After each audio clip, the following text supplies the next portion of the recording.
2026 നിയമസഭാ തെരഞ്ഞെടുപ്പിൽ സംസ്ഥാനത്ത് തന്നെ ഏറ്റവും ശ്രദ്ധേയമായ പോരാട്ടം നടക്കുന്ന നിയോജക മണ്ഡലമാണ് എറണാകുളം ജില്ലയിൽ സ്ഥിതി ചെയ്യുന്ന തൃപ്പൂണിത്തറ. കെ രാമകൃഷ്ണൻ എന്ന CPM അധികായനിലൂടെ ഇടതുപക്ഷത്തേക്ക് എന്നും ചാഞ്ഞു നിന്നിരുന്ന തൃപ്പൂണിത്തുറ കെ ബാബുവിന്റെ വരവോടെയാണ് കോൺഗ്രസിന്റെ കുത്തക മണ്ഡലമായത്. എന്നാൽ ബാർക്കോഴ കേസ് അടക്കമുള്ള അഴിമതി ആരോപണങ്ങളും ED സ്വത്തു കണ്ടു കെട്ടിയത് അടക്കമുള്ള വിവാദങ്ങളും 2016 കെ ബാബുവിന്റെ തോൽവിയിൽ കലാശിച്ചു. M സ്വരാജിലൂടെ CPM തൃപ്പൂണിത്തുറ ഒരിക്കൽ കൂടി കൈപ്പിടിയിൽ ഒതുക്കിയെങ്കിലും 2021 996 വോട്ടിന്റെ ഭൂരിപക്ഷത്തിൽ മണ്ഡലം കെ ബാബുവിനൊപ്പം നിന്നു. 2026 എങ്ങോട്ട് വേണമെങ്കിലും തിരിയാമെന്ന അവസ്ഥയിൽ പ്രവചനാതീതമായ പോരാട്ടം നടക്കുന്ന മണ്ഡലമായി തൃപ്പൂണിത്തുറ മാറിയിരിക്കുകയാണ്. ഇക്കുറിയും തൃപ്പൂണിത്തുറയിൽ അടിയൊഴുക്കുകൾ ശക്തമാണ്. മുന്നണി പോരാട്ടത്തിനുമപ്പുറം CPM കോൺഗ്രസ് പാർട്ടികൾ നേരിട്ട് ഏറ്റുമുട്ടുന്ന മണ്ഡലമെന്ന പ്രത്യേകതയാണ് തൃപ്പൂണിത്തുറയെ വേറിട്ട് നിർത്തുന്ന ഒരു ഘടകം.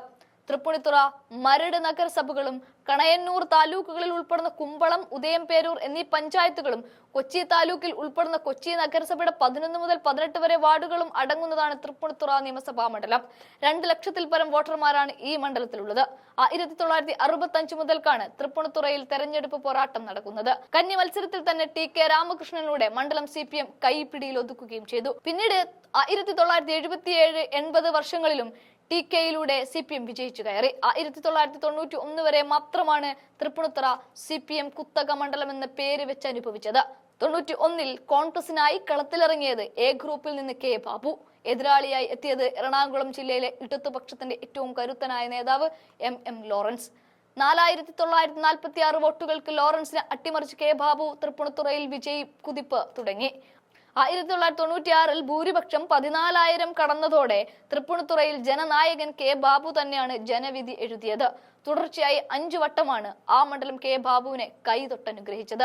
ഈഴവ സമുദായാംഗമായ കെ ബാബുവിന് ആ സമുദായത്തിനിടയിൽ വലിയ സ്വാധീനമാണ് ഇക്കാലയളവിൽ ഉണ്ടായേക്കാൻ സാധിച്ചത്. ഉദയംപേരൂർ അടക്കമുള്ള മണ്ഡലത്തിൽ സുപ്രധാന കേന്ദ്രങ്ങൾ SNDPക്ക് വലിയ സ്വാധീനമുള്ള ഇടങ്ങളാണ്. ഇവിടങ്ങളിലെല്ലാം തന്നെ കാര്യമായ വികസനം എത്തിക്കാൻ സാധിച്ചത് കെ ബാബുവിനെ സംബന്ധിച്ച് വിജയം എളുപ്പമാക്കിയ ഘടകമാണ്. വലിയ അഴിമതി ആരോപണം ഉയർന്നു കേട്ട 2016 തെരഞ്ഞെടുപ്പിൽ 4467 വോട്ടുകൾക്ക് M സ്വരാജിന് മുന്നിൽ കെ ബാബു വീണു. സംസ്ഥാനത്ത് കോൺഗ്രസിന് വലിയ ഞെട്ടലുണ്ടാക്കിയ പരാജയവുമായിരുന്നു അത്. പിന്നാലെ 2021 കെ ബാബുവിനെ മത്സരിപ്പിക്കേണ്ട എന്ന തീരുമാനത്തിൽ വരെ പാർട്ടി എത്തിയെങ്കിലും തൃപ്പൂണിത്തുറയിലെ കോൺഗ്രസ് നേതാക്കന്മാരും പ്രവർത്തകരും ബാബുവിന് വേണ്ടി ശക്തമായി വാദിച്ചതോടെ വീണ്ടും മത്സരിക്കാൻ പാർട്ടി അനുമതി നൽകി. LDF തരംഗം ആഞ്ഞടിച്ച തെരഞ്ഞെടുപ്പിൽ പക്ഷേ സ്വരാജിനെ വീഴ്ത്തി ബാബു തൃപ്പൂണിത്തുറ പാർട്ടിക്ക് വേണ്ടി തിരിച്ചു പിടിച്ചു.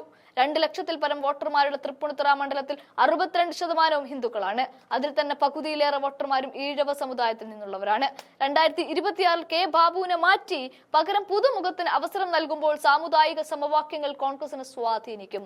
തുടർച്ചയായി 5 വട്ടം മത്സരിച്ചു എന്ന കാരണം നിരത്തി തന്നെയാകും ബാബുവിന് സീറ്റ് നിഷേധിക്കുന്നത്. അങ്ങനെ സംഭവിച്ചാൽ ആരാകും കോൺഗ്രസിന് വേണ്ടി തൃപ്പൂണിത്തുറ പിടിക്കാൻ ഇറങ്ങുക എന്ന ചോദ്യം ഇപ്പോഴേ അന്തരീക്ഷത്തിൽ ഉയർന്നു കഴിഞ്ഞിട്ടുണ്ട്. പ്രധാനമായും പരിഗണിക്കാൻ സാധ്യതയുള്ള പേരുകളിൽ ഒന്ന് സിനിമാ താരവും കോൺഗ്രസ് പ്രവർത്തകനുമായ രമേശ് പിഷാരടിയുടേതാണ്. മണ്ഡലത്തിൽ സുപരിചിതനാണ് രമേശ്. പരിചയപ്പെടുത്തലിന്റെ ആവശ്യമില്ലാതെ തന്നെ പിഷാരടിക്ക് നേരിട്ട് വോട്ടർമാരിലേക്ക് ഇറങ്ങാൻ സാധിക്കുമെന്നത് ഗുണകരമാവും. കൊച്ചിയുടെ മുൻ മേയർ സൗമിനി ജെയിനിന്റെ പേരും സജീവമായി പരിഗണിക്കുന്നുണ്ട്. ഒരു വട്ടം കൂടി കെ ബാബുവിന് അവസരം ലഭിക്കാനുള്ള സാധ്യതയും തള്ളിക്കളയാനാവില്ല. മറുവശത്ത് M സ്വരാജിനെ പിൻവലിച്ച് ജില്ലയിലെ ചില ജനപ്രിയ മുഖങ്ങൾക്ക് തൃപ്പൂണിത്തുറയിൽ CPM അവസരം നൽകിയേക്കും.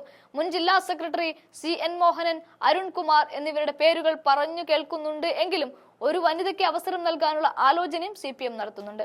അതേസമയം തദ്ദേശ തെരഞ്ഞെടുപ്പിൽ തൃപ്പൂണിത്തുറ നഗരസഭയിൽ മിന്നും പ്രകടനം കാഴ്ചവെക്കാൻ സാധിച്ചത് ഇക്കുറിയെങ്കിലും ഗുണകരമാകുമെന്നാണ് BJP കണക്ക് കൂട്ടുന്നത്. എറണാകുളം ജില്ലയിൽ BJP ഭരിക്കുന്ന ഏക നഗരസഭ എന്ന ഖ്യാതി കയ്യെത്തും ദൂരത്താണ് അവർക്ക് നഷ്ടമായത്. UDFനെ പിന്നിലാക്കി തൃപ്പൂണിത്തുറ നഗരസഭയിൽ നിലവിൽ 2ാം സ്ഥാനത്ത് എത്തി നിൽക്കുന്നത് BJP ആണ്. മേജർ രവി അടക്കമുള്ള സെലിബ്രിറ്റികളെ മണ്ഡലത്തിൽ പരീക്ഷിക്കാനാണ് BJP ഒരുങ്ങുന്നത്. ഉണ്ണി മുകുന്ദന്റെ പേരും ഉയർന്നു കേൾക്കുന്നുണ്ട്. തൃപ്പൂണിത്തുറ നഗര പരിധിയിൽ സ്വാധീനം ചെലുത്തുമ്പോൾ ഇടക്കൊച്ചി, പള്ളുരുത്തി പോലുള്ള നഗരത്തിന് പുറത്തുള്ള കേന്ദ്രങ്ങളിൽ വോട്ട് പിടിക്കാൻ സാധിക്കാത്തതാണ് BJPക്ക് തിരിച്ചടിയാകുന്നത്.